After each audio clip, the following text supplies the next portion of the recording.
Okay. So, Share your questions with me. sure. So the first question today is from Chittahari. Okay. Jai Guru Maharaj, good morning. Good morning. Last week I reread the section in Circle of Friends on Ananga Manjari, which was brilliantly researched. And I was kind of wondering how it would be that someone as clearly spiritually powerful as Ramai Thakur could get deviate so far from the Goswami's Siddhanta in terms of rasa theology. Well, this Ramai Thakur was a adopted son of Janava, and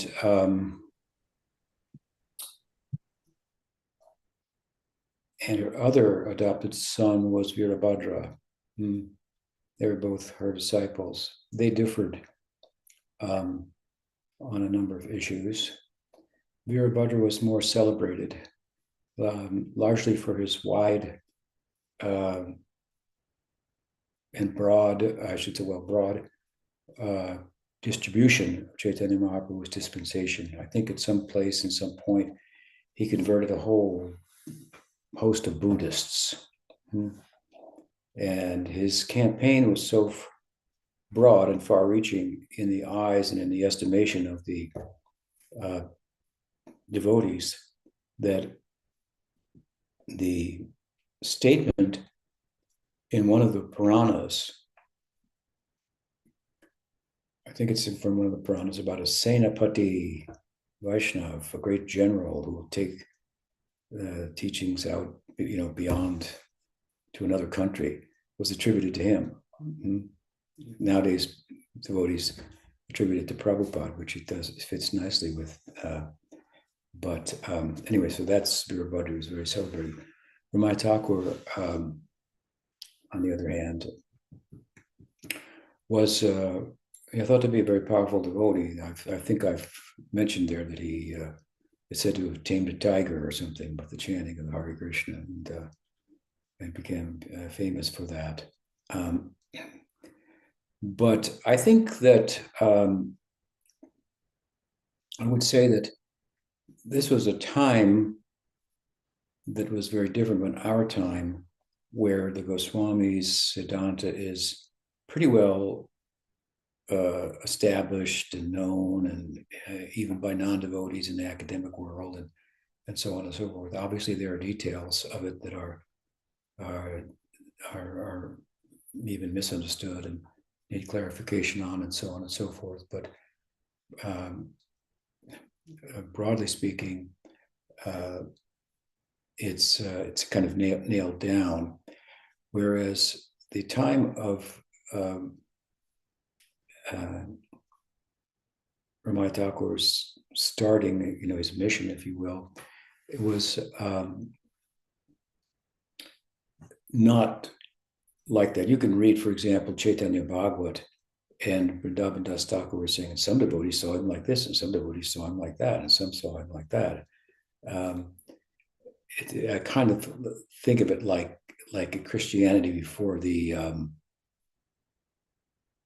Council of Nicaea, I think it was, where they decided this is what Christianity is. They rejected certain doctrines and so forth.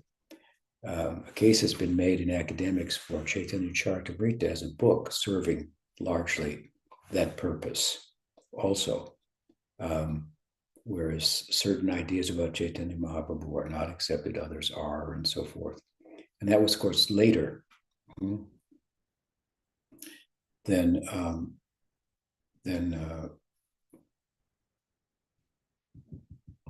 later development than from the time of Ramai Thakur starting his mission. So he had been to Vrindavan, I believe, with Janava, and got some ideas, and he was also coming through a lineage that was very prominently involved in Sakyarasa, and this Madhurya Rasa influence and ideas. And so I think he kind of tried to put it together, I would say himself, in his own ways. theologize about it and so forth. And as I'm saying, it's not that uncommon. We also find examples in Chaitanya Charitamrita of devotees having misconceptions about Chaitanya Mahaprabhu, although there's associates in the Leela, and Swarup Damodar straightening them out, saying they can't accept that poetry, No, the Mahaprabhu will not accept that. So these are we look at these as great devotees, associates, many of them of Mahaprabhu, or in this case, Ramai Thakur. Nityananda Prabhu, of course, he was probably quite, well, I don't know how old he would have been when he passed away, but at any rate, we find, if we look at them as siddhas, let's say, for example, to be as generous as we should, playing the role of sadhakas, then there's room for them to be developing their thinking about the precept and so on and so forth, and arguing about the nature of their experience, and drawing a different text to try to explain it, which is what the Goswamis were also doing, and their explanation came out kind of on top, so to speak. So I kind of look at it like that.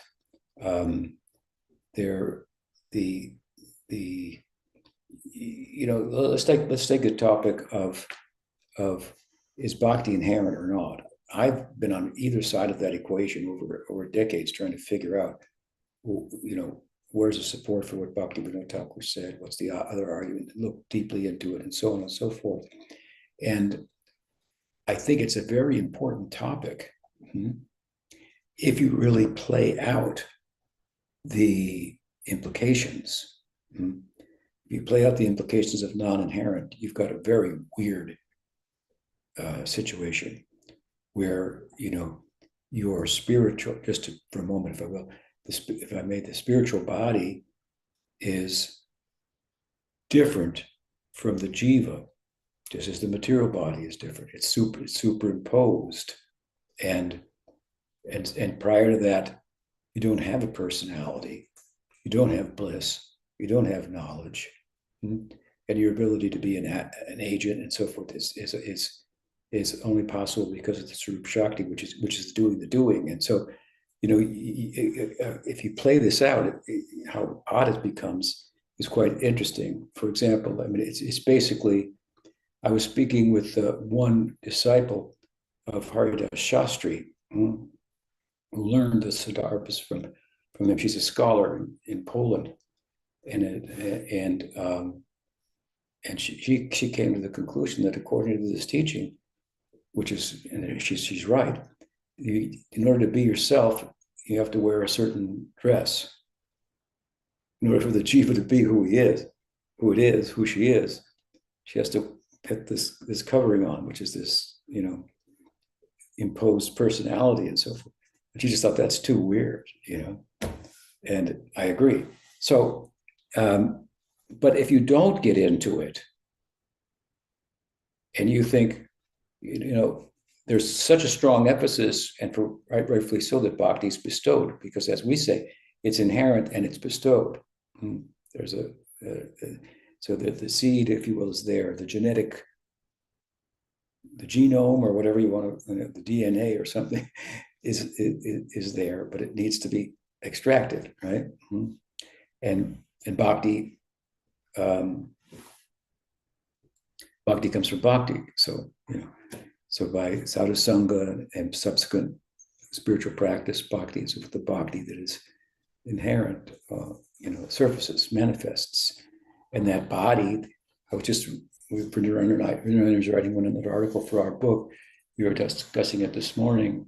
And anyway, I won't go into the detail, but the teaching is that the spiritual body is part of the knowledge, knowing who you are, of the jiva. It's dharma bhuta jnana, it's inherent, and it manifests.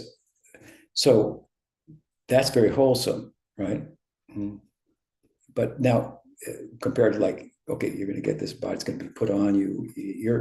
You're that person by identification with it, just like, you're this body by identification with it only. So it's very, very problematic.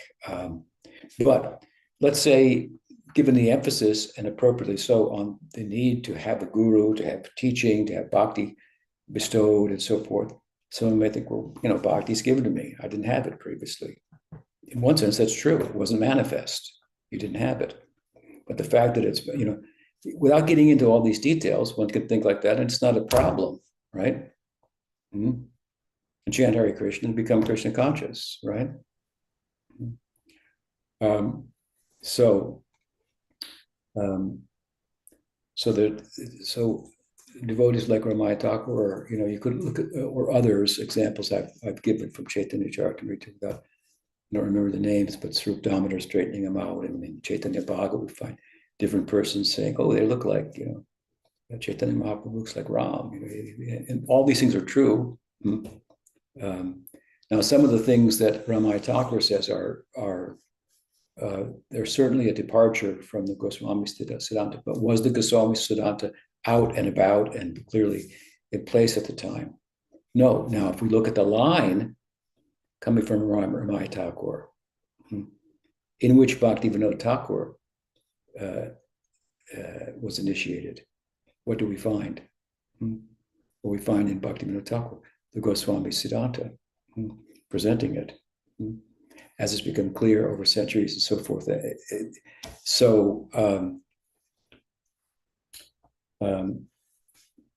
I think that it's an example of successive acharya clarifying ideas that at the time, which there were many, and Krishna uses great devotees to put it all in place. That's the way I look at someone like Ramaya Thakur. We don't want to make any offense to him, but but it's clear, Bhaktivinoda Thakur, without saying, Ramaya Thakur said this, but this isn't the Siddhanta, and I'm saying this. He just said, what is the Siddhanta, according to the Goswamis. Now, we have to come back and say, actually, Ramaya Thakur, what he was teaching, his book, the book I cited, what is it called? Manjari Swarup Nirupina, something like that. No, it's a different book. I forget. But anyway, it's in my article.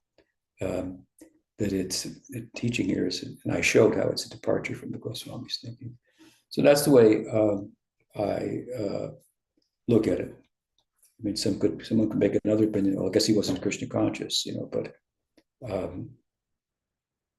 I'd rather not look at it like that. Does that help? Yeah, that makes perfect sense. When he didn't have the benefit of 5 centuries of theology to mull over and compare the notes. Exactly. So, yeah. Exactly.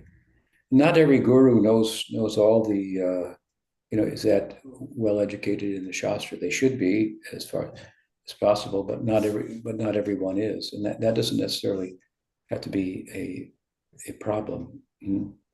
It could be a problem for a disciple, in which case, it's built into the Goswami, to the Gaudiya Vaishnavism. Siksha Guru can fill that gap. So no problem. So then, for somebody who the very I should mention, the very point that the Siksha Guru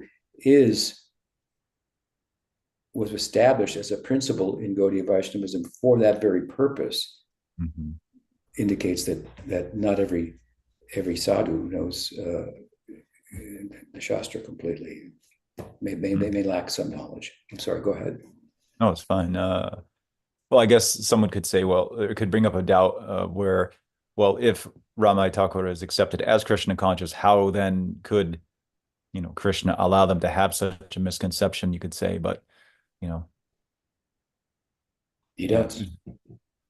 Yeah, clearly. Maybe he was leaving work for Bhakti Vinod. Yeah.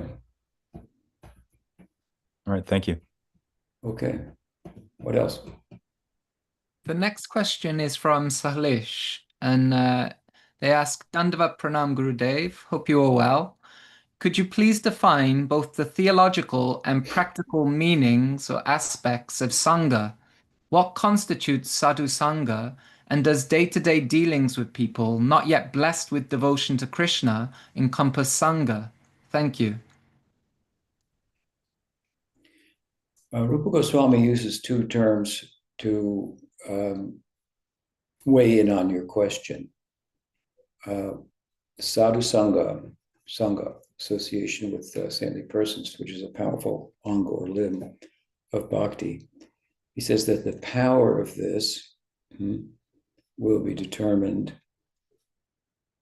in part, if not to a large extent, by the extent to which the Sangha is snigdasya and sajatiya. Sajatiya means of the same mind, like-mindedness. Like-mindedness, and snigdasya means affectionate. So when the Sangha is like-minded and affectionate, when a Sangha of sadhus is like-minded with you and affectionate towards you, then you're going to derive the most benefit from Sadhu Sangha. When you say sajatiya, you could look at it also in a relative sense, and I've explained this before, that if you're in a varnashram system, if you're a Brahmin, you should be initiated by a Brahmin. I think there's some statements to this effect in Hari Bhakti Vilas, where Sanatana is drawing from different Puranas. If you're a Sudra birth, you should have a Sudra guru. If you're a Kshatriya birth, you should a Kshatriya guru. But this is relative, obviously, because you need a qualified guru, period. Ultimately, that transcends. But if you have both things together, you can understand the benefit. In other words, if you're from the same village, same caste, then you think in a similar way. Your antakarna works in a similar way, and so you can relate that much better and communicate that much better. So that's one way, of course, in understanding the term sajatiya. But above and beyond that, in just more an essential way, it means like-mindedness, and it's we can understand we thrive in like-minded association. So it goes with spiritual association. That said, there's a statement of Rupa Goswami that, in one sense, in a broad sense, speaks about what it means to associate. So to give and exchange gifts, to accept food. What is the dati patikrinati mukte bhojayate cheva? So if you eat with someone, they cook for you. This is another way in which association is talked about. And let me invite you over for dinner, which is pretty common amongst. At least it used to be in India. If you meet someone, they invite you home, to their home. We were talking on the train. This is my stuff. Why don't you get off with me here? Come home. My wife has prepared a dinner. You can come. We've got a guest room for you. Spend the night. And so that was the norm. Nice culture. So I'm here in a broad sense. I'm differentiating from meeting someone on the street, someone maybe that you're at work, in a work environment. Sadhu Sangha also means kind of embracing the same concepts, the same ideas. Like, yes, you said that. I like that. I agree with that. That yes, there's a bond that comes from that. So. I'm not supposed to associate with Mayavadis, but I might preach to them. and they might be right next to me, but I wouldn't be associating because I'm not embracing the same concepts. I'm not sharing and digesting and imbibing their concepts. So it's another way to talk about Sangha. So it's said that we should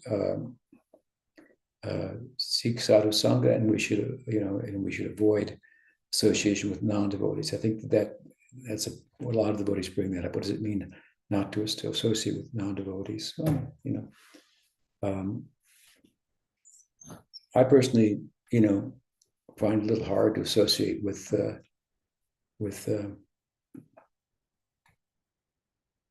lot of people,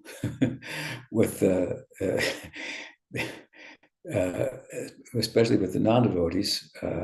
It's difficult to associate with because I don't have anything in common with them. My worldview is so different. Where to begin? So I can do the niceties and what's necessary to get through and so forth. But even they may ask a question, that's relevant. Where do you begin? So I think that there are, the world that we live in is, it's an industrial civilization and technologically developed and so on and so forth. So it's not a village anymore, right? It's a globe, a world, and people there's so much interaction. But what constitutes actual association with non-devotees would be to embrace their ideas. And if you find yourself being affected by the ideas of non-devotees that are contradictory to Gaudiya Vaishnavism, then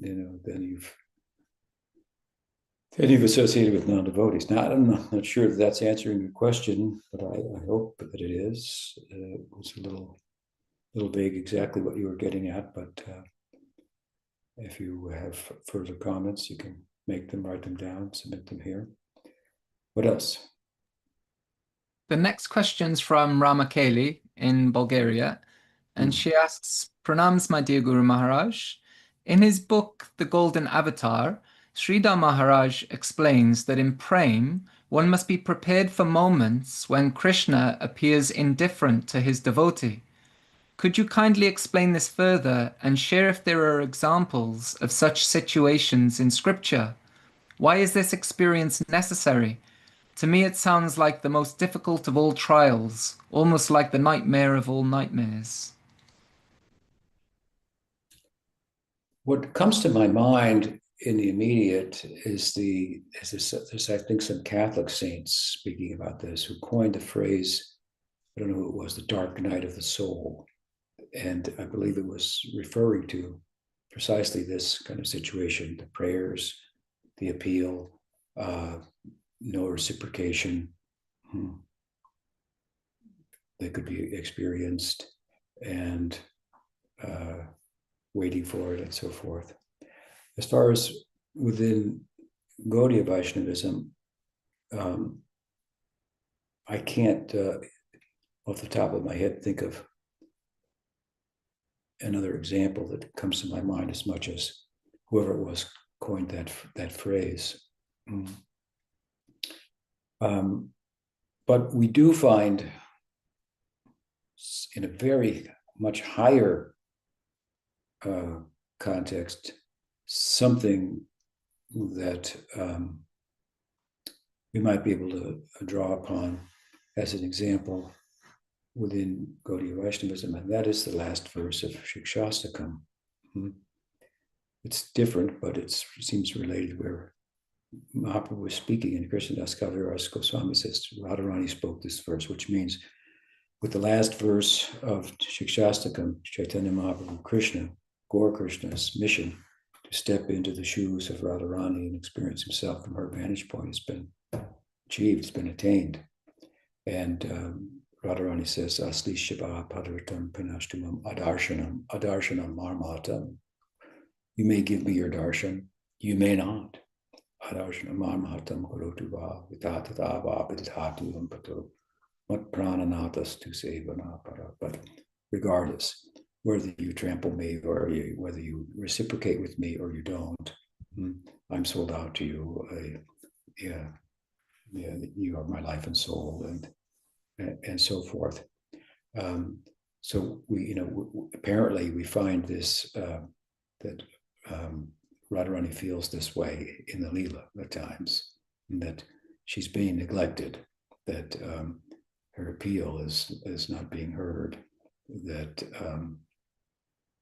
maybe Krishna's gone with another and left her.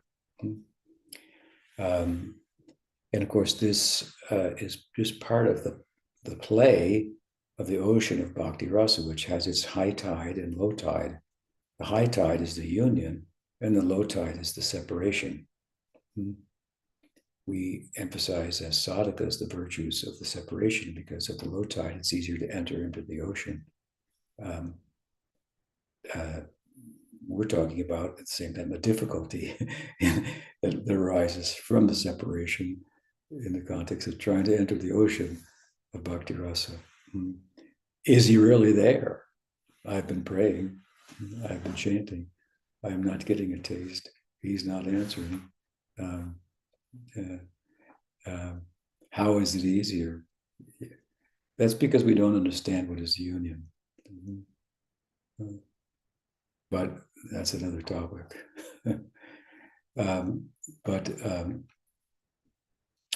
But I think that it speaks to us of the autonomous nature of Krishna. It speaks to us, it seeks in one sense to teach us that bhakti is not like karma. Karma is like a vending machine. If you put the money in, the desired thing comes out. You put it in, it comes out. Here you could put in your quarters. I don't know what it is now. When we were kids, it used to be quarters. I learned how to put my hand up inside the machine and pull out a Coke when I was a kid for free. We used to steal them, empty the machines out. But anyway, just reminded of my youth. I don't drink Coke anymore, but if you put the money in, the goods come out, right? So this is the karma mark. If you do it right, you say the right word and the right intonation at the right time in the right place, you're going to get the desired result. So the demigods are bound in relation to our desires if we appeal to them within scriptural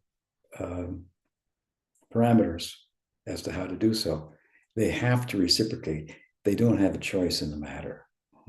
But Krishna's independent. How to catch him,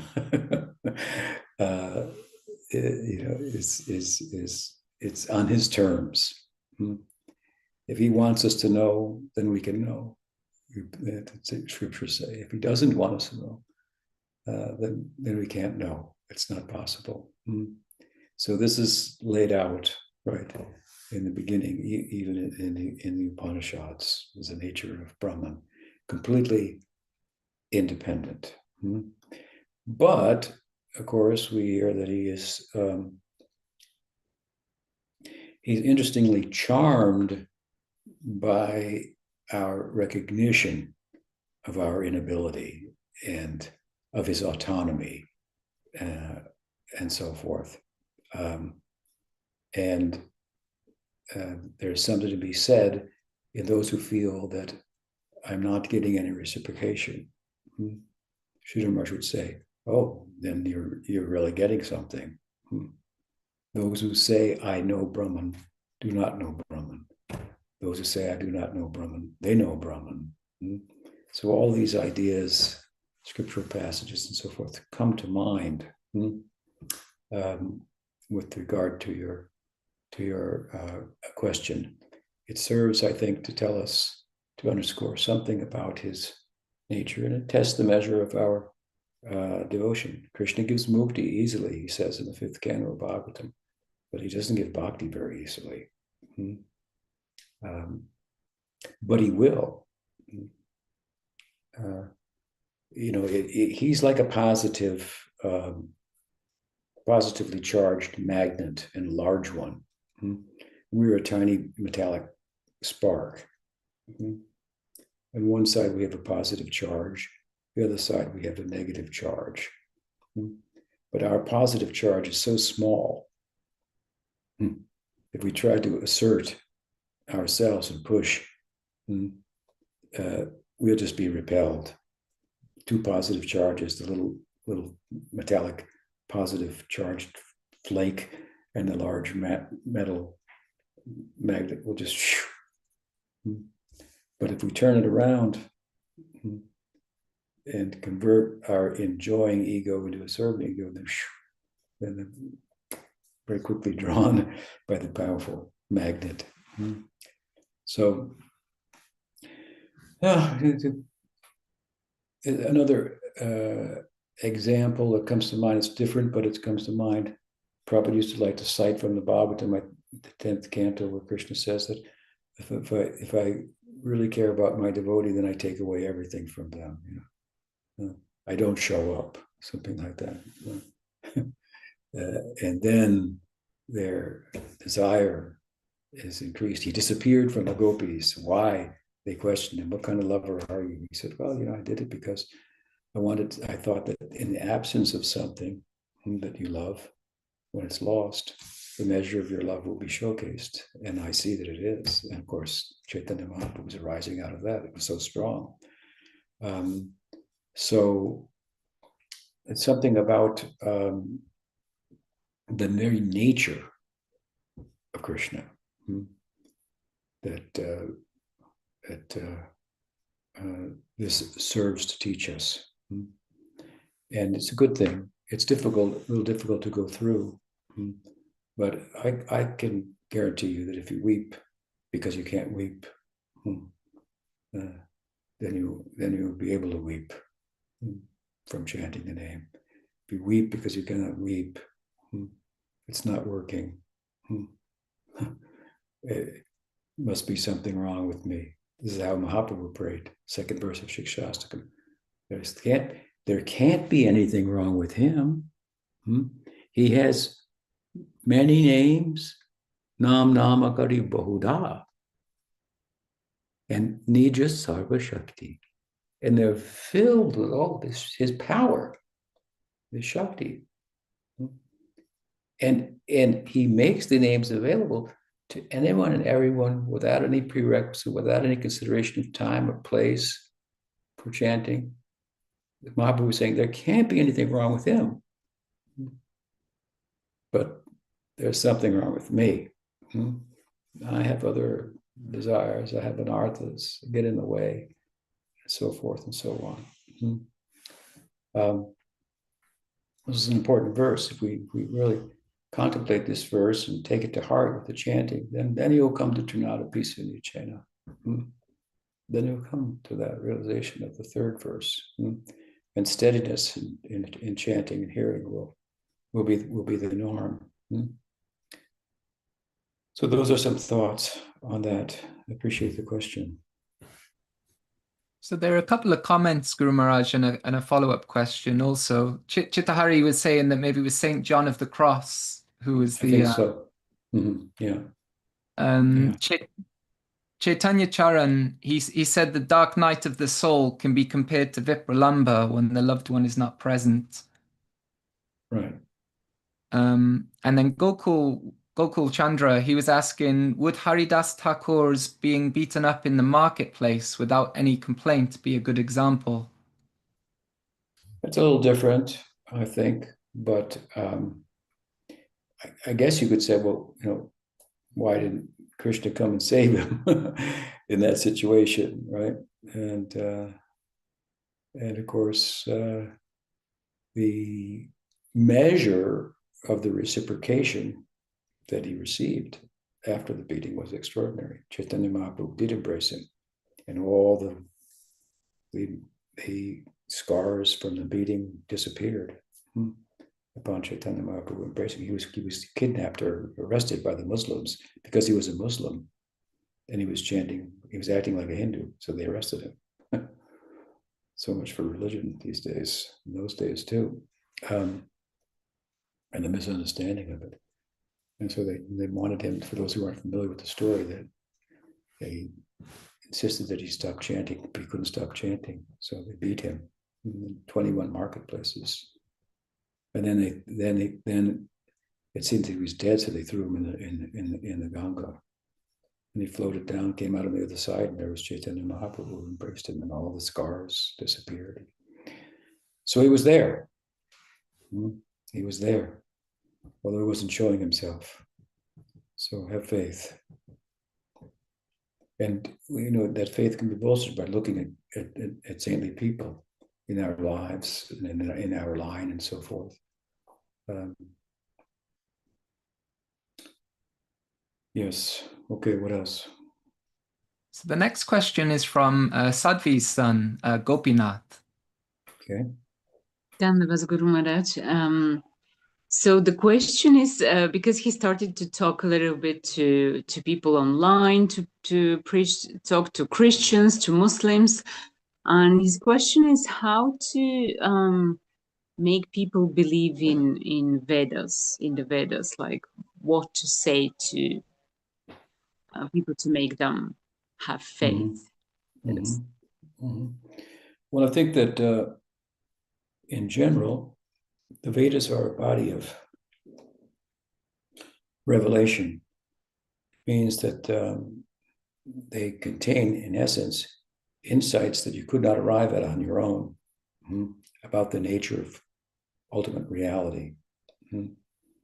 And they are not the only form of revelation. So the Bible is also a form of revelation. The Quran is also a form of revelation. In my experience, it's not as developed, as refined, and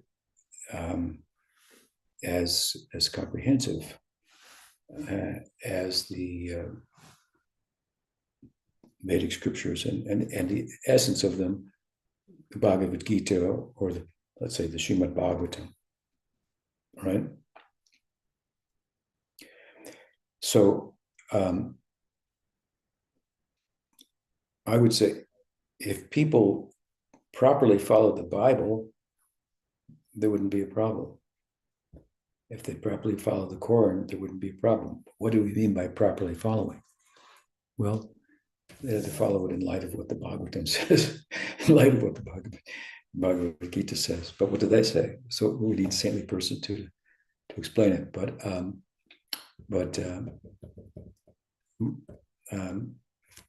that's not really part of my answer to some thoughts that come to mind.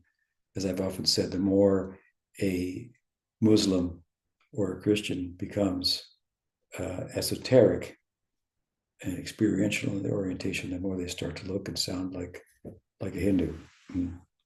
They start to think of vegetarianism, makes sense, and reincarnation, and so on and so forth. Meditation, which is not your average Muslim who might be, wielding a sword or something instead, or a missile these days, or a Christian in this country who they're dangerous. They can be dangerous. Fundamentalist Christian nationalists.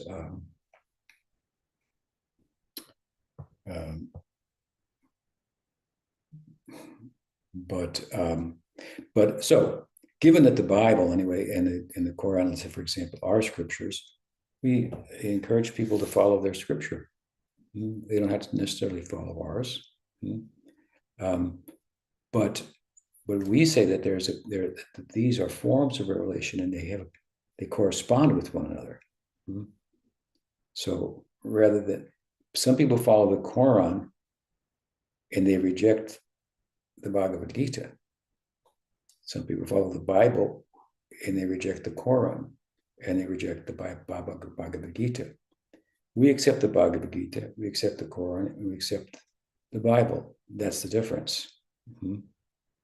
So we should try to get people to see that these are all forms of revelation. In their essence, they're speaking about the same thing. The Bible, the New Testament says, love your neighbor as yourself, and your God with all your heart and soul. Well, we teach the same thing. we apply ourselves. We have a different name for God to that, different names for God in different cultures, and so forth. We say there are many, God shows himself in many different faces. So we're very inclusive. So I would encourage Gopinath to encourage people to be inclusive rather than exclusive in their orientation towards their scripture, because we see that people follow the Bhagavad Gita, the Srimad Bhagavatam, and they become godly. In other words, there are objective characteristics that we can observe in them by which we can determine they're godly. You can't say he's godly in every way, but he's not worshiping God because God is over here with us and he's not in that book. That just doesn't make any sense. So we can find saintly people, beautiful people, deep, mystical, saintly persons in the Muslim tradition. We can find them in the Christian tradition, and we can find them in the Hindu tradition. And if you took St. John of the Cross from the biblical tradition, you took Jalaluddin Rumi from the Muslim Sufi tradition, you took Chaitanya Mahaprabhu from the Hindu tradition, these fellows would all get along. They would have different ideas, different experiences about transcendence, but transcendence is not just one room. It's like all roads lead to Rome, if I said before, but they don't lead to the same address. So in transcendence, there are different compartments. There's Goloka, there's Vaikuntha, there's Jesus Loka, there's, whatever. So we should try to encourage people to be, essential Muslims, essential Christians, essential Hindus, which cause us to find essential common ground. Not that we agree with everything, but the common ground, ego-effacing idea, so on and so forth. So I would encourage something like that as an approach. Thank you. Thomas was saying, Jesus said, thus you will recognize them by their fruits, as to how to recognize true religion. There you go. Yeah, by the fruits. Gurumaharaj, can I ask a follow-up? Yes. So I was wondering, how do you see the parts of, say, like Quran or the Bible, where they say, like the Ten Commandments? I think one of the commandments is that you're not supposed to make, they call it a graven image of God. Right. And so, like, and that's Ten Commandments, one of their like core, articles of faith. So how do you see it that there's these things that go directly against how we, profess our faith? So when you say, right. So how do you look at those things? Well, first of all, I think that there is a real split on this between Catholicism and Protestantism.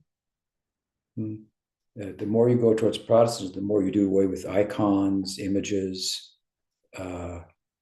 If you go into the Catholic churches in Europe, all the paintings and there's the image of Mary and so on and so forth. There's more iconography. It's richer, and the Protestants more like kind of an empty room. They do away with the priesthood as the priest is the intermediary and so forth as well. So I think if you look towards Catholicism, you do find something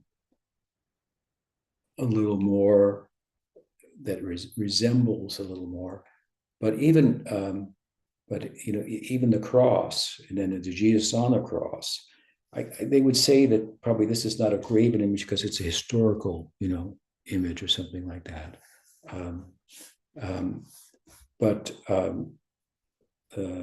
no, we could say that Krishna is a historical figure too. He appeared in the world. I think that idolatry, we would say, is like, that Jesus is condemning your own idea, made up idea of what God is, rather than what God is as it's told to us through revelation. Now, granted, in the Bible or in the Quran, not much is said about God. So a lot of Christian sects say that God has no face. He's, he can't be seen. He's kind of like a, they don't give him a body or a form. And there are statements like that in our scriptures too. Arupa, Nirupa, and so on, which we take to mean he doesn't have any material, form, but he has spiritual form. So this is what one of the virtues that you find of the Vedic text, that there's in the revelation, there's information about the spiritual form of God, which would be different than a graven. What does graven mean? A graven image. I mean, I think idolatry means it's your own idea, rather than one coming from outside of your mind. Like, you can't make up in your head very easily what Vishnu looks like, and Ganesh and Krishna. I mean, when I learned about these things when I was young, I thought, man, something knows what they're talking about. You just make all this up in your head, it would be a pretty big head.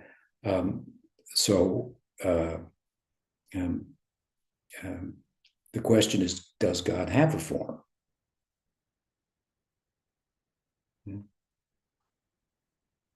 And if there are texts that speak about his form in a way that your texts don't, and give philosophical support for that, Bhaktivinoda would give the example that the text itself is God in the form of the pen, and the Christians hold this to be true, that the Bible is the word of God. So it's worshipable. So the word of God has been, put to the pen. God didn't write the Bible, the New Testament. The sadhus wrote that. But God is there in their pen, right? So why not with a chisel? He can't, be manifest, is the idea. So I think, broadly speaking, we differentiate between, we would say that Jesus is talking about an image that you make up. And what were the images that they were worshiping? Gold something, I don't know, for what purpose? And what does the word graven mean? If anybody have a dictionary, I don't know what the word means. We would distinguish, that's not what we're doing. We're worshiping the form of God as is revealed in the sacred texts. And it's not a material form, and Satchidananda Vigraha, and we explain all those concepts and so forth. Does that work? Yeah, I mean, it's a big subject, so there'd be a lot more. I'd love to ask all kinds of things, but one thing that came to my mind is that, like the original Canaanites or whatever they're called, the early Jews, they were polytheistic, so they had a whole slew of demigods and superior gods, and they worshipped this Baal god, for example. So couldn't you say that in a way that was coming from their previous revelation also, but then Judaism was very Judaism was very much against that, Judaism as a monotheistic tradition. Yeah. I mean, you have to look at who's being preached to, how the revelation will appear in that particular place, and will be relevant to, the time and circumstance, and what they're thinking God is about or reality is about, and so forth. So there's some relativity to it, relative to how it will be presented in a certain culture and certain circumstances.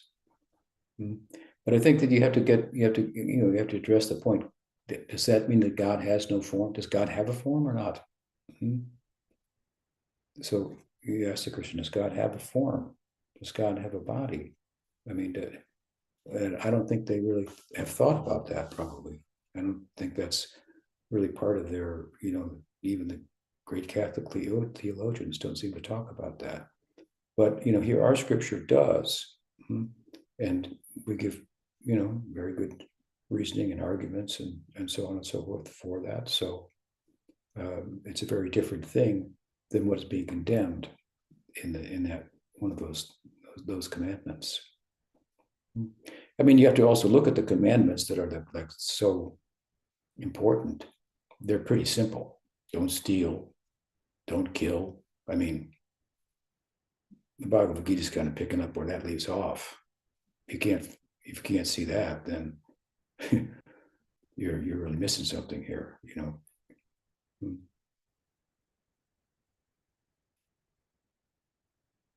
I mean, is that all there's to be said? Don't kill, don't steal, don't grab somebody else's wife when her husband's not looking or whatever. I mean,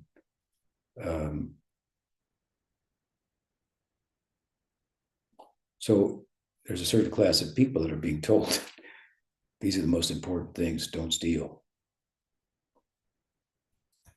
There may be cultures where that's kind of like, we got that.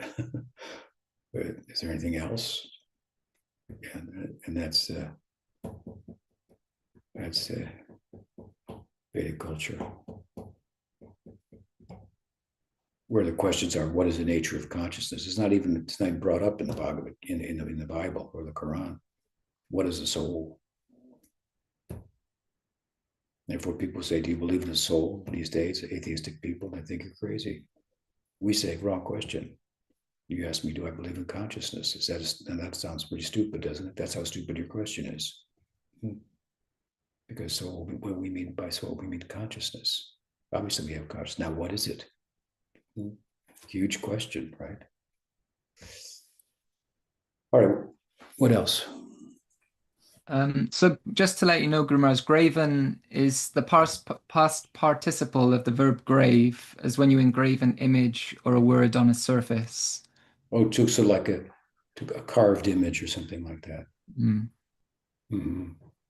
Well, okay. But Chittahari makes a nice point that unfortunately most Christians will consider any revelation other than the Bible to be originated by Satan to misinform the faithless. Yeah. So the next question's from Matthew. There's another statement, I don't know who made it, but something like Satan is the best at citing the Bible. So I've heard people cite the Bible and preach emphatically to their congregation that vegetarianism is sinful, based on his interpretation of the Bible. So yeah, next. So the next question is Matthew. Hello, Maharaj. Hello. Please accept my humble obeisances. My question is regarding ahimsa. I often hear some devotees who I greatly admire urge others to try to be more compassionate what they choose to eat. However, I notice some of them will consume dairy products that are extracted from animals that are raised in a cruel manner. I have heard it said that they want to eat what Krishna eats, so they eat such dairy products. My wife and I are vegans and are involved in animal rescue, and we have many cats. So in order to feed them, we probably purchase more factory farmed meat than the typical carnivorous family. So I find my thoughts are sometimes disturbed by these considerations, enough to interrupt my sadhana, wherein others don't seem so troubled. I understand that to survive in this world requires suffering and death of other beings, but where to draw the line? It seems that in my quest for not causing harm, the fires of material existence seem to burn hotter. Perhaps a disturbed mind is inevitable, but the problem is my struggles to focus on the Nam during japa. I'd like to know your thoughts on how to navigate this. Thank you. One thing with regard to ahimsa, it's mentioned in the Bhagavatam. I forget what the text is, but I've cited it in Circle of Friends. I think it must be in regard to the Kaliya Leela, where Kaliya is the serpent is chastised by Garuda, Subari Muni cursed Garuda for eating fish. He thought it was ahimsa, violence, and it was the cause of his downfall. So it's mentioned there in the commentaries that, but within Vaishnavism, ahimsa is not the absolute ahimsa, for example, of the Jains, who wear masks so they don't breathe germs. So like you say, where do you draw the line here, right? And I think that there's some individual conscience in this regard. It's probably the best way to look at that, rather than to militate against others who have a different perspective in the world that we live in. You make your case for why you do what you do, and you feel good about that, and others will draw the line where they draw the line, and whether their logic for that appeals to you or not is another thing. If it probably doesn't, therefore you draw the line differently than they do. But like you say, and like I'm saying as well, it's like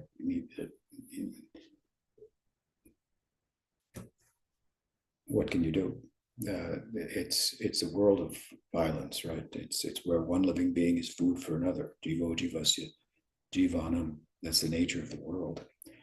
Krishna consciousness seeks to resolve the problem in a sense that we need to eat in order to live, and therefore we should offer the food that we eat. Krishna does say in the Gita, whatever you eat, offer to me.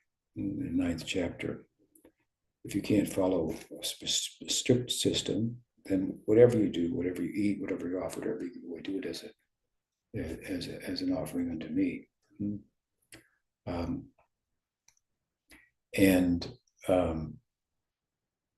there seems to be some overarching spiritual benefit that derives from that. The story of the hunter, that story is, I think we mentioned the other week, it is in the Chaitanya Charitamrita, Mrigari, the hunter. Mahaprabhu related it to Sanatana Goswami. And he was killing animals and taking pleasure in that, half killing them, and he was taking pleasure in that. So Narad came and said, don't do like that, just kill them completely. And so he just killed them completely instead of halfway. And then he was bettered by that. Of course, it was also accompanied by chanting the name. And by the time Narad returned, he was completely, he wouldn't even step on an ant. He went to pay his obeisances to Narad, and there were some ants, and he wanted to brush them out of the way so that he would not lie on them. So, given the relativity of it all, and the impossibility of, by any adjustment, other than some supernatural adjustment, which we would call Krishna consciousness, chanting, offering your food, for example, we can't solve the problem. We need a problem from above to free us from implications of violence, which is the norm in this world.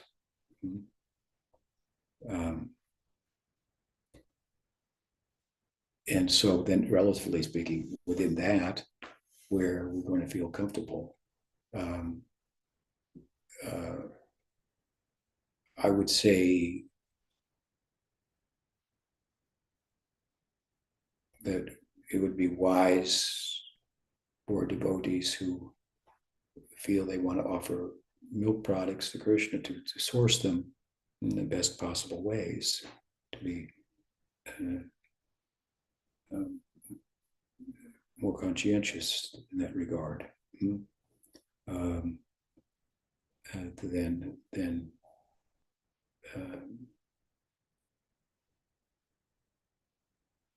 when that possibility is there, you could still you could have your own cows, for example. We had a dairy here for years, oat milk dairy for more than a decade. And there are ways in this country, at least, to source your dairy products. So that would be, but I mean, everybody has to draw their line somewhere and where they feel good about it. And you have to find a solution ultimately in terms of how you might be culpable for violence in the world, a solution in a transcendental solution rather than a relative solution. Because you press down here, it's going to go up there. What's next? There's vegans, and then there's and then this is an exaggeration, but I've seen comics and projections of the future of people advocating against like the Jains, not killing bugs or not killing not breathing, everybody wearing a mask. And where do you begin? Where do you end? And a person will be comfortable with different solutions, as I say. And if that is done in the context of an overall solution to the problem, which is Krishna consciousness, then I think that's a course to take.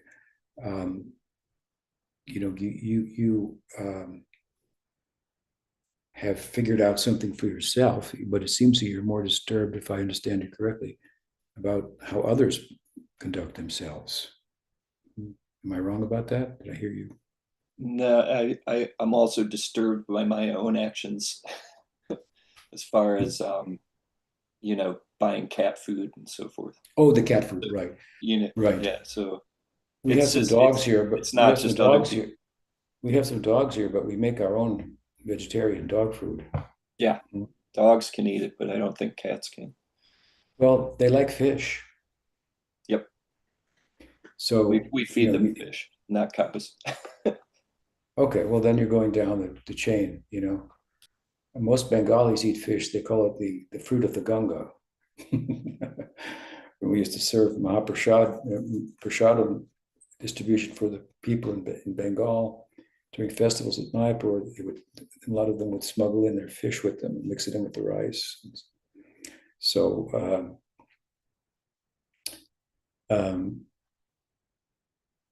yeah. And so, but yeah, I would say, to if you can't, I don't know about feeding cats. We had cats here for a while too. So we bought a certain type of cat food. I would find it the best type. And what can you do? I mean, that's natural. So for,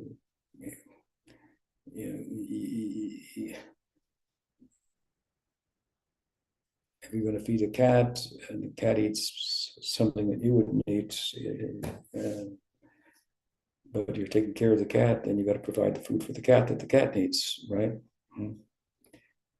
And again, I wouldn't get, you are, but I try not to get too hung up on this. It's a total jungle of relativity. Just find that place where you can feel most comfortable, and put confidence in your bhakti also. But I wouldn't feel bad about providing fish for cats. Like I said, Garuda was eating fish. He's a bird, of course, but so birds eat fish too. And the sage, who was more overtly spiritual looking than Garuda, cursed him, and as a result, he fell down. So if Garuda appeared, I'd get some fish for him. I wouldn't feel bad about it. I mean, I'm being a little humorous. Maybe it's not appropriate, but yeah, I think that